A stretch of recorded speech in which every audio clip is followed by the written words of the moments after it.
दोस्तों आज के इस वीडियो में मैं आप सभी के लिए एक ऐसा टॉपिक लेकर आया हूं जो कि आपके बीएससी फर्स्ट सेमेस्टर बॉटनी और BSc second year third semester zoology से जुड़ा हुआ है। और हमारा आज का टॉपिक है principle and types of microscope, यानी कि माइक्रोस्कोप के सिद्धांत तथा उसके प्रकार से संबंधित है। तो आज के इस वीडियो में हम principle and types of microscope से जुड़े हुए मोस्ट इम्पॉर्टेंट एमसीक्यू को सॉल्व करेंगे। और ये ऐसे एमसीक्यू हैं जो कि प्रीवियस ईयर आपके एग्ज़ाम में पूछे गए हैं और आपके आने वाले एग्ज़ाम के लिए बहुत ही इम्पॉर्टेंट है। तो आज का ये वीडियो आपके लिए बहुत ही इम्पॉर्टेंट होने वाला है, तो वीडियो को आप ध्यान से देखिएगा और पूरा देखिएगा। आइए वीडियो की शुरुआत करते हैं और चलते हैं अपने पहले क्वेश्चन की ओर।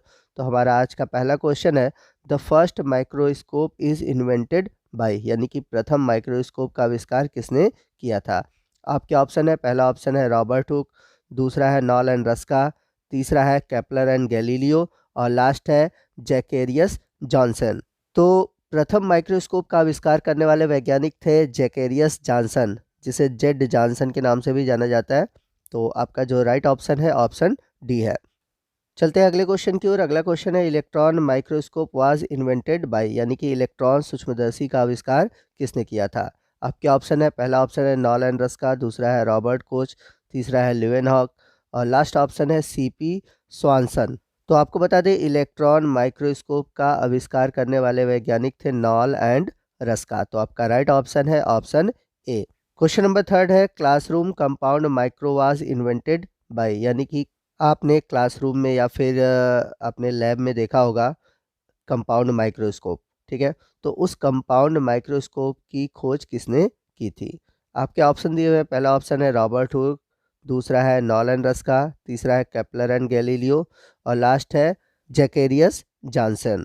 तो आपको बता दें कि जैकेरियस जॉनसन ने सबसे पहले क्या किया था कि कई सारे लेंस को मिलाकर एक कंपाउंड माइक्रोस्कोप बनाया था और उसी कंपाउंड माइक्रोस्कोप का जो मॉडिफाइड फॉर्म है वो यूज़ होता है क्लासरूम में या फिर लैब में, ठीक है।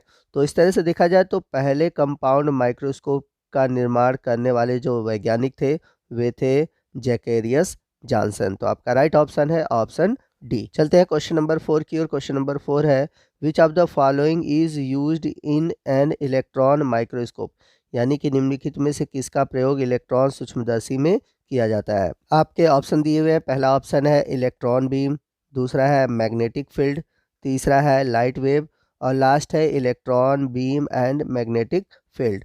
तो अगर आपने इलेक्ट्रॉन माइक्रोस्कोप पढ़ा होगा तो आपको पता होगा कि इलेक्ट्रॉन माइक्रोस्कोप में इलेक्ट्रॉन बीम और मैग्नीफाइड फील्ड ये दोनों ही यूज़ किए जाते हैं। तो आपका जो राइट ऑप्शन है ऑप्शन डी है।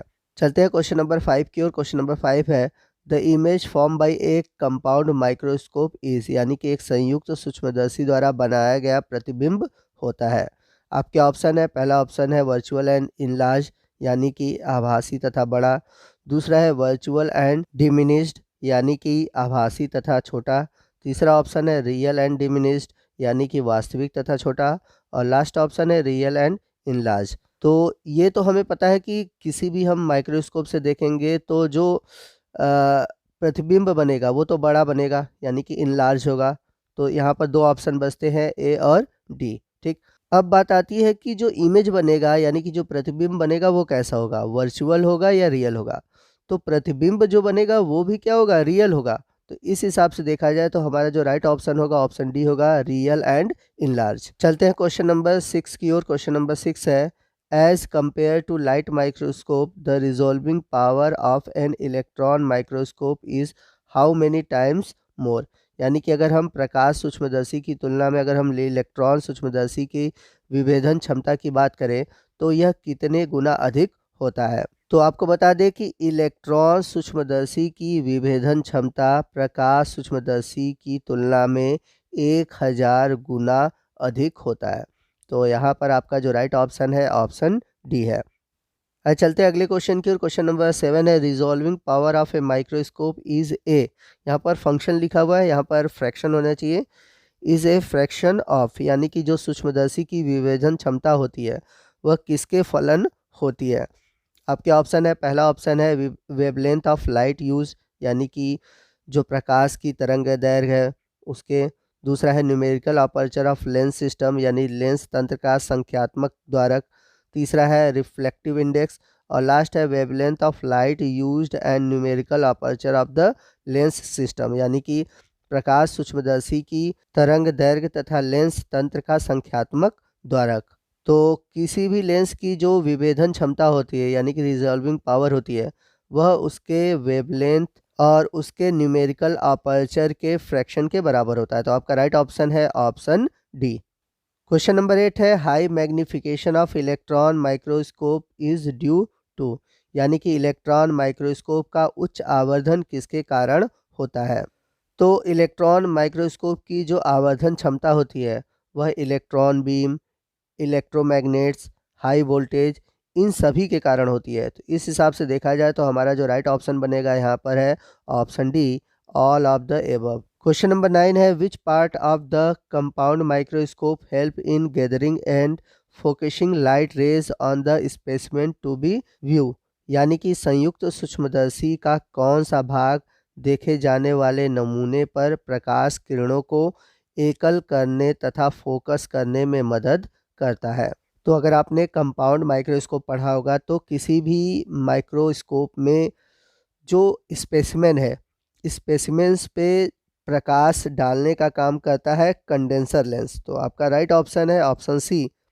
क्वेश्चन नंबर 10 है ए compound microscope has how many lens यानी कि एक संयुक्त सूक्ष्मदर्शी में कितने लेंस होते हैं। तो कंपाउंड माइक्रोस्कोप में आपको एक मिलेगा आई पीस, दूसरा है ऑब्जेक्टिव लेंस और तीसरा मिलेगा कंडेंसर लेंस। तो इसमें कुल 3 तरह के लेंस होते हैं।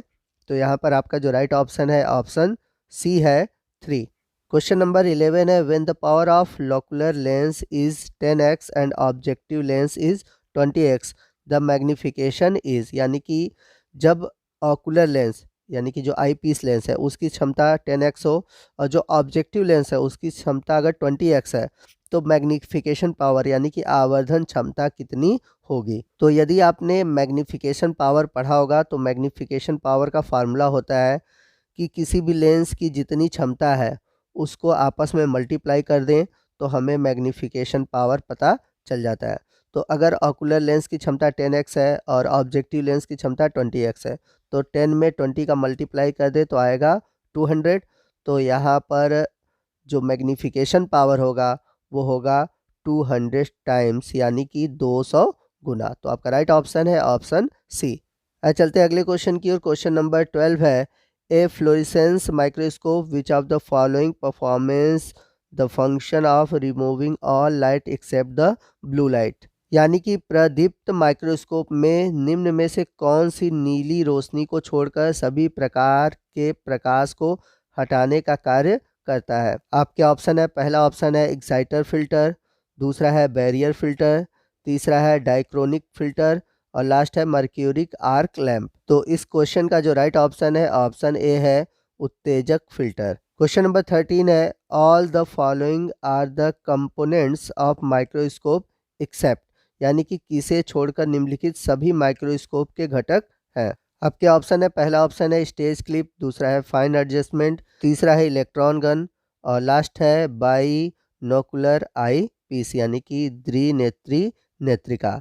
तो कोई भी अगर कंपाउंड माइक्रोस्कोप है तो उसमें आपको इलेक्ट्रॉन गन देखने को नहीं मिलेगा। ठीक है, तो यहाँ पर आपका जो राइट ऑप्शन है ऑप्शन सी है। क्वेश्चन नंबर 14 है in light microscopy which of the following is used as fixative before the staining technique यानी कि प्रकाश माइक्रोस्कोपी में निम्नलिखित में से किसका प्रयोग स्टेनिंग तकनीक में स्थायी कारक के रूप में किया जाता है। आपके ऑप्शन है पहला ऑप्शन है ऑस्मिक एसिड, दूसरा है ग्लूटेरल्डिहाइड, तीसरा है हीट और लास्ट ऑप्शन है ऑस्मिक एसिड, ग्लूटेरल्डिहाइड एंड हीट। तो इस क्वेश्चन का राइट ऑप्शन क्या होगा आप हमें कमेंट करके बताएंगे। आज चलते हैं क्वेश्चन नंबर 15 की ओर। क्वेश्चन नंबर 15 है what is a resolution of a simple microscope यानी कि एक साधारण माइक्रोस्कोप का विभेदन क्या होता है। तो एक सिंपल माइक्रोस्कोप का जो रिजोल्यूशन होता है वो होता है 10। तो इसका जो राइट ऑप्शन है ऑप्शन ए है। तो दोस्तों ये था हमारा आज का वीडियो। आपको आज का ये वीडियो कैसा लगा कमेंट करके ज़रूर बताइएगा। अगर वीडियो अच्छा लगा है तो वीडियो को लाइक और शेयर करना मत भूलिएगा और कोई भी डाउट है आप हमसे कमेंट करके पूछ सकते हैं। तो दोस्तों मिलते हैं इसी तरह के अगले वीडियो में किसी और टॉपिक के साथ। तब तक के लिए जय हिंद, जय भारत।